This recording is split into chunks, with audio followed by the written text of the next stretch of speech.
we got right to work, and he actually made really quick work of it. And thankfully, he knew exactly what his wife's needs were. They've been together for many years, and he was one of the good ones that had his honeydew checklist and let me know that ahead of time. And that's great because then I can hone in on those items and he can pay attention to what he wants to pay attention to. And then I can say, all right, this is honeydew list, right? This is what we needed to check the boxes for. Do you think this works well for her? Do you think this works well for the kids, right? And we did a fantastic job, dividing and conquering that way. Hello, welcome to Closing Chapters, Everyday Real Estate Tales. I'm your host, Brittany Fry. I'm a realtor, I'm a military wife, and I'm a mom. Join me and come transaction by transaction throughout my real estate career starting back in 2016 to hear about the highs, the lows, and the unexpected turns along the way through all of my customers. It's going to be a crazy ride, you guys. I am so excited to share the past, the current, and then what's coming in the future. Hang tight for the ride. Join me about being a realtor, a military spouse, and a mom. Can't wait to see you there. Hey, friends. I hope you're having a fantastic weekend. Let me ask you something. Can you imagine getting a phone call and saying, hey, we want you to come work here. You need to hop on a plane, come meet your crew, get a gist for what's going on, because as soon as you get here, you have a group outgoing and you're going to hop into place and you need to know your dudes before you get here. Oh, by the way, you got about 45 days to get here. Family included, buy a house, figure it out, get your butt here. That, my friends, is the gist of the story. 2018, early spring, I had a gentleman call me and say, hey, Brittany, I am going to be in town at the base next week, getting the lay of the land. I've got to meet my guys, get an idea of my job, and hurry up and get here as fast as I possibly can. Can you help me out? I said, heck yeah, bud. So they had done a little bit of research of the area. Wife had talked to some friends that had previously been in the area, and they were honed in on being in Camden, South Carolina, which is about 25 minutes from Shaw Air Force Base. So he said, look, I'm coming into town. I have meetings on this day and this day. I've got 2 days free. What can we do? And I said, you just hang tight. I will pick you up and let's go. So that's exactly what we did. He was staying at the base, so I scooped him up from the base, and off we went to Camden to go on a fury of house hunting while he was there in the midst of all of his meetings. So it was really interesting to kind of hear his story and what he was being thrown into. It's really interesting in the military world how you can have kind of the same job or position, but really everywhere you go, it can be extremely different. Your job title, what you need to be doing, the people you're working with, the possibilities of the position at the base. Like, let's say you're at a base that doesn't have airplanes, and then all of a sudden you go to a base with airplanes. The scope of your work could completely change depending on your job, right? So just that's just one small thing. Let's talk army wise, right? Sometimes, maybe if you're in the medical field, some army bases have full service hospitals, some don't. So if you were at that base and you're used to working in a full service hospital and ER, your job could significantly change, right? So it's really interesting to think that no matter where you go, it might be something completely different. And you just have to roll with the punches. You have to be ready to get on your feet, immerse yourself into what is going on here. Forget the past for the most part. You have to pick up anew each time you move and know that it's a clean slate. This is a new position. Some of what you've done in the past might carry over, but maybe not. And you've got to accept that for what that is, especially as an officer. A lot of times, officers bounce around to different career fields, so to speak, depending on where they're needed to be at and what level they are at. So it's very different in their world to just hop and go. So we got right to work, and he actually made really quick work of it. And thankfully, he knew exactly what his wife's needs were.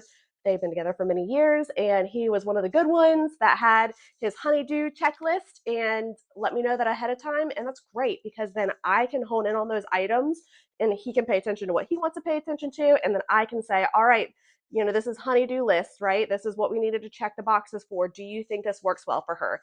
Do you think this works well for the kids, right?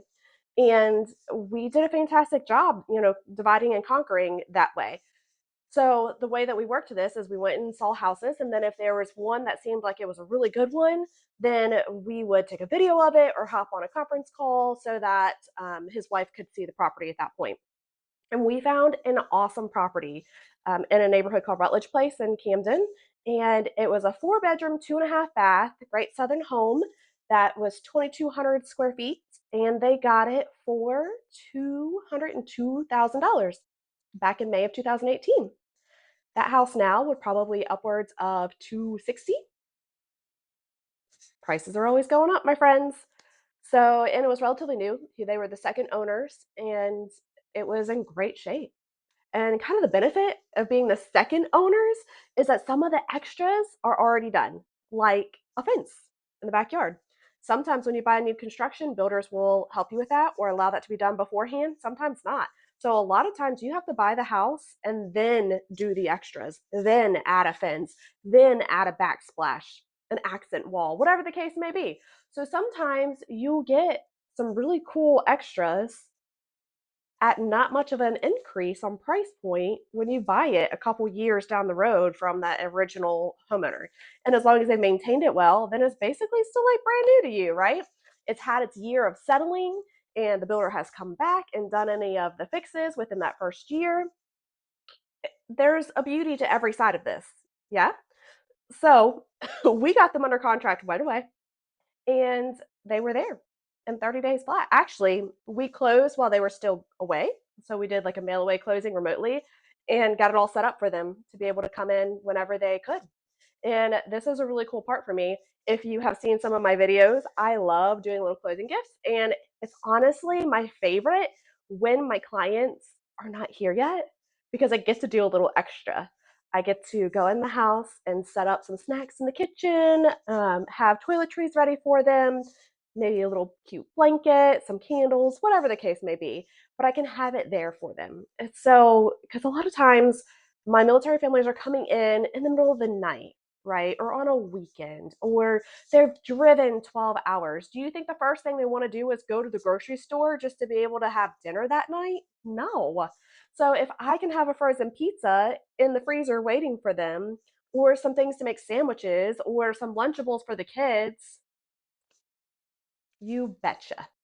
And I never tell them that I'm doing this. So when they walk in the door, it's just a moment of, oh, like I can really, I don't have to like turn around and go back out. We don't have to go figure out dinner. Like we can just come inside and sit in our house and chill. And I know how I would feel in that scenario. And I just hope that that passes along to my folks. So I just want you to know if you ever have to come in a whirl by night, let's go. I'm ready. I'm here for you. This is not my first rodeo of having to do this. And I so appreciate that my client leaned into me and trusted me just to say, let's hit the ground running, right? Sometimes people really want that time and space to say, I need to drive around the area first before we meet. I need to do this. I need to do that. And sometimes time is of the essence, and we just don't have time for that. So the fact that he trusted me just to say, Brittany, come scoop me up and let's go. We got to figure this out like today makes me so proud. It makes me feel like I've obviously done something to make my clients feel comfortable and trustworthy. And that's really important to me, right? And I want you to know that I'm here to match you, whatever level you're at, right? So, as a realtor, we are always here to facilitate your needs and your wishes and your wants. And sometimes that means we have to realize maybe we're not in a rush and we need to back off and let you roll through the motions, let you decide when you're comfortable, right? Or we know, all right, you guys, it's not going to get any better than this. This really, really checks the boxes. What is missing here? Is this something we're going to find easily? And you have to let go of the idea of, What happens if I get under contract and the perfect house comes on the market? All right.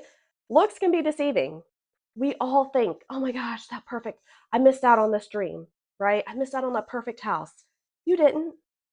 Okay. Whatever you choose, whatever works for you in this phase of life, you make that the perfect situation. You make that the perfect house for you. Just because something looks like, you can't get blinded by the shiny object syndrome. Just because it looks a certain way doesn't mean that if you got into that house that it would be just this dream come true, right? We all know the saying, the grass is not always greener on the other side. It is greener where you water it. So I want you to know that if you have to make a quick decision like this family did, you can do that. It is okay. And maybe it's something that in a couple years you regroup and decide, all right, I'm ready for a shift. This happens all the time, right? When we're young and we get married, let's take military out of the picture. We're young and we get married and we don't have children yet. We're just looking for that cute first time house and we just don't care if it's 1,200 square feet or 1,000 square feet, 2 bedroom, 1 bath. That's all we need. We're just so in love and excited to start our lives together. And then comes a baby or two and we're busting at the seams and we go, oh my gosh, this is like never going to work. But we're still young. We're still thriving and learning and new to parenthood. Maybe we've started a great career. Maybe that's still up and coming. And we just need that next step. But we're not ready to buy some huge forever home yet. We just can't swing that. That's okay. So maybe we're going up to like 1,800, 2,000 square feet, 3 bedrooms with a bonus, 2.5 baths. And that just feels like, oh, I have a playroom for the kids. I have a home office if I need it. My kids have their own bedroom. We can breathe. I have a backyard, whatever the case may be. All right, let's play it up again.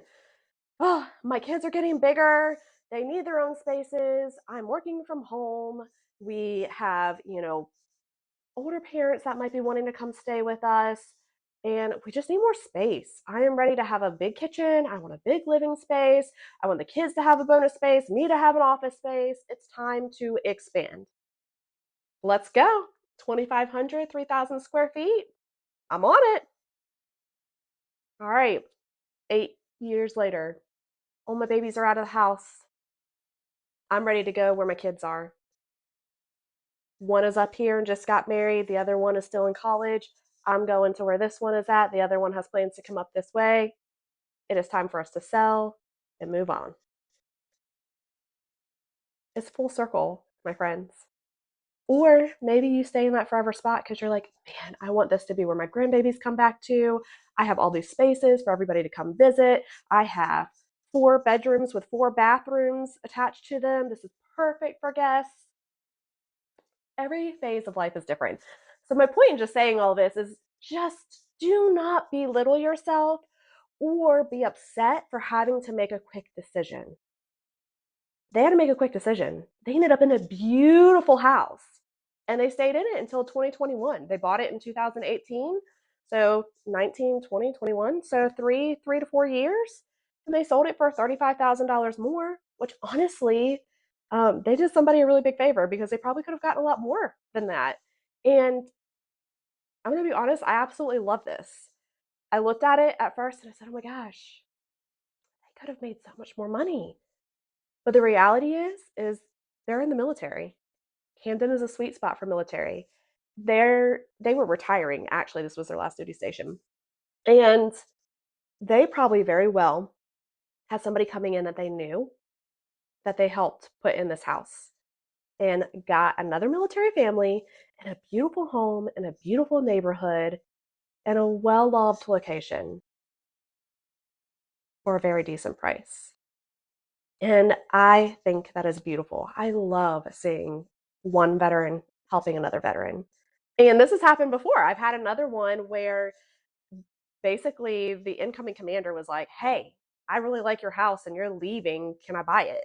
And we were like, this is jam up. We don't have to get it ready for the market. Let's get it on paper and let's roll. That's exactly what we did. And I just facilitated the transaction for them. I mean, it doesn't get any sweeter than that. they had an awesome house. It was a big mamma jamma house on a golf course, and had a zip line in the backyard, and it was just a fun kid zone, and it was perfect for this incoming family. So there's a lot of times where this happens. And I want you to know, if that's the case, I'm going to sidebar here. Like, if you have another family coming in, um, or just a buyer in general, okay, you don't have to go it alone. You don't have to try to figure it out. There's a couple different options that you have. So let's talk South Carolina specifically. We're an attorney state in South Carolina. So that means every closing goes through an attorney's office. All the money transpires through an attorney's office. Okay. That's how all the title work is done to make it all official. So if you just think for some reason, I don't need a realtor, I don't want a realtor to help me with this, then you can go to a attorney's office and have them help you draw up a contract and be able to start the process that way. Now, I'm going to tell you, unless it's a cash deal, that buyer is going to have to get a loan. And there are so many extra steps along the way when there's a lender involved that, unless you're pretty familiar with the process, it still bodes you well to have a realtor on your side, because the attorney does not know, nor do they care about all the different steps that the lender is throwing their way. And they're not going to facilitate all of that for you. They're going to charge you to write a contract. And then if you want to do X, Y, and Z, they're going to charge you for that separately. So go to a realtor, because we will help you facilitate the transaction, meaning we are not representing either side. We're just going to say, all right, client, customer A and customer B, what have you guys agreed upon? I'll put it on paper, right? Get me in touch with your lender. I'll send all the documents over to the lender for you. Okay. And usually everybody does this differently, so do not take my word for it. However, usually everybody can do this for either a very small percentage, like a 1% sales, the sales price, versus 4, 5, 6%, or a flat fee. Everybody can do it a little bit differently. So it could save you a significant amount of money, even more than going through an attorney and having to pay, at like per item, and then the attorney's not going to follow up with you and help you through the transaction. I will still help you through the transaction. I'm still going to help you make sure that the termite inspection gets done, that you have a list of home inspectors if you need it. We facilitate with the appraiser. Any extra documents that the lender needs signed, I can still send it out to both parties. So you're not trying to intermingle and mix and match and try to figure out what needs to go where, right? I'm still happy to do those things. I'm just not representing one side or the other, meaning I don't have your sole interest in mind. I am not protecting you, so to speak, right? I'm not in mama bear mode. I'm literally in paper shuffler mode and just facilitating. But it's just a good reminder that we're here to do that for you. So don't think you have to go it alone, and don't think that we're going to like take you for what it's worth, right? That's not our job, and that's not what the majority of realtors are here for. If you really want to know, and I've said this before, most realtors honestly give too much. Too much. You go to a doctor's office, it costs what it costs. You go get your hair done, it costs what it costs. And then you're tipping, right? You go eat dinner, it costs what it costs, and then you're tipping. You work with a real estate professional, and we're trying to give you a home warranty because we feel like the seller should have covered it and they didn't, and you're a first time home buyer, and I just can't let you do that. There's some weird repair or something that happened right after closing, and we just feel responsible, so we just take care of it. Should we do those things? No, that's really not in our purview. But do we all the time? Heck yes. I'm telling you, most realtors, 100%, are so giving and so kind to a fault. And we're people pleasers. We might be type A, we might be big and loud and in your face and very assertive and sure of what we're doing and confident. And we need to be. You need to be confident in us, right? But on the backside, behind closed doors, we are so worried about what you think about us. We want to make sure that we're doing the best for you. We want everything to be right for you, and we don't want anything to go wrong ever. We want it to be like a dream come true. We don't want this to be stressful. We don't want problems to arise, and we want to fix it before it ever gets to you. I promise. That is the majority of realtors. So I hope that this continues to come to light and that everybody continues to see that part of our job, because I feel like everybody just feels like this is just a money industry, that we're just here to make a bunch of money and take it and run.